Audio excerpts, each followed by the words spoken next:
Hello everyone. Today me and my group members are going to present on two types of transformations. Those are translation and reflection. I will be presenting on the description of each types. Miss Shimeen and Sir Sean will present on the one real world examples of each. And finally, Miss Duncan and Miss Michelle will present on the effective teaching resources of each transformation. Firstly, a translation is a geometric transformation in mathematics that refers to the movement of a figure or a shape from one location to another. A figure in translation can move up, down, right, left, or any place in the coordinate system. The translated shapes look like the same as the original shape, and hence the shapes are congruent to each other. They just have been shifted in one or more directions.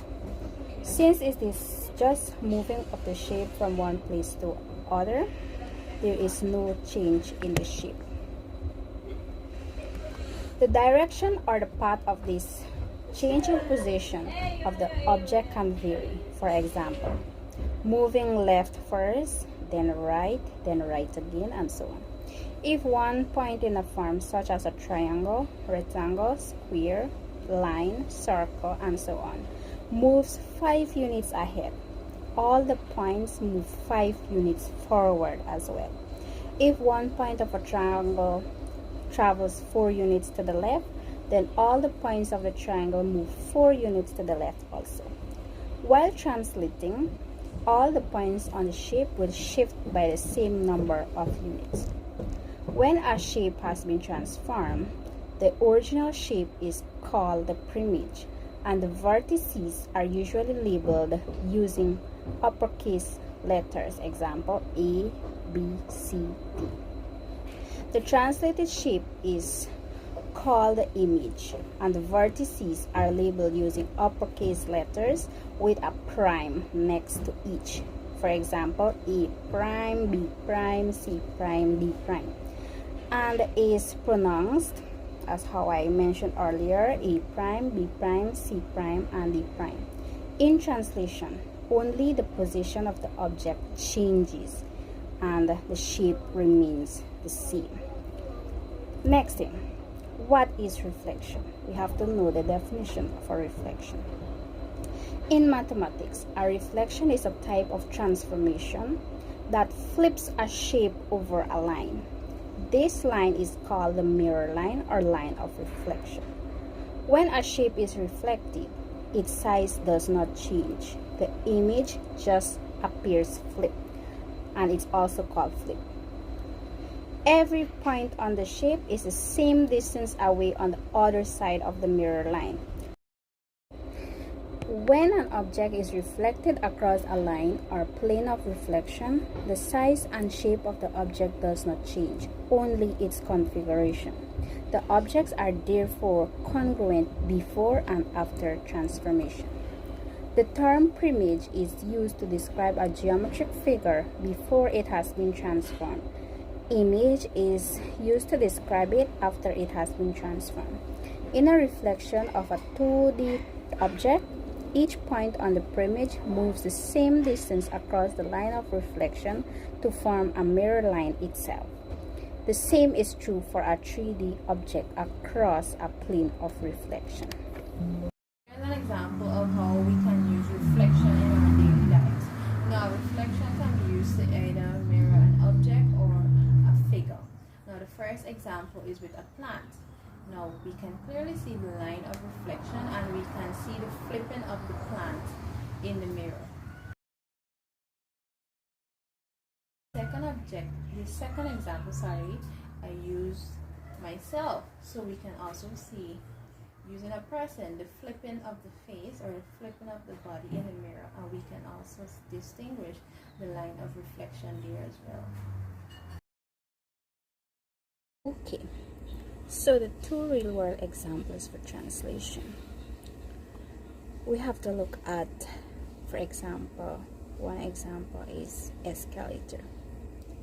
Escalators are designed to help people from one floor to another with greater ease, right?